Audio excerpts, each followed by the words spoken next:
హైదరాబాద్ బాగ్లింగంపల్లిలోని సుందరయ్య విజ్ఞాన కేంద్రంలో all India బ్రాహ్మణ ఫెడరేషన్ సమావేశం నిర్వహించింది. బ్రాహ్మణుల ఆర్థిక, సామాజిక, రాజకీయ భవిష్యత్తుకు భరోసా కల్పించేలా ఆల్ ఇండియా బ్రాహ్మణ ఫెడరేషన్ పనిచేస్తుందని ఆ సంస్థ national secretary general Dronamraju Ravikumar తెలిపారు. బ్రాహ్మణుల అభ్యున్నతికి, వారికి జరుగుతున్న అన్యాయాలపై ఫెడరేషన్ నిరంతరం పోరాడుతోందన్నారు. తెలంగాణలో బ్రాహ్మణులకు ఏ రాజకీయ పార్టీ కూడా సముచిత ప్రాధాన్యత కల్పించడం లేదని విమర్శించారు. బ్రాహ్మణులకు న్యాయం జరిగే వరకు తమ పోరాటం కొనసాగుతుందని స్పష్టం చేశారు. ఈ సందర్భంగా సత్యనారాయణమూర్తిని తెలంగాణ ఇన్ఛార్జిగా ఆల్ ఇండియా ఫెడరేషన్ ఉపాధ్యక్షుడిగా నియమిస్తూ నియామక పత్రాన్ని అందజేశారు.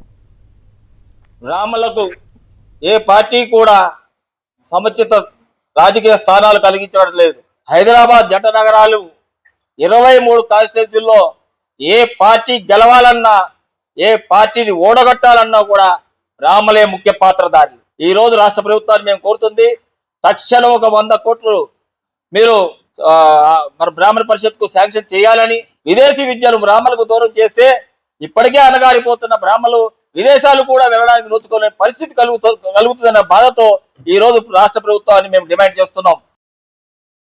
మరిన్ని అప్డేట్స్ కోసం ఛానల్ ను సబ్స్క్రైబ్ చేయండి. నోటిఫికేషన్స్ కోసం బెల్ ఐకాన్ పై క్లిక్ చేయండి.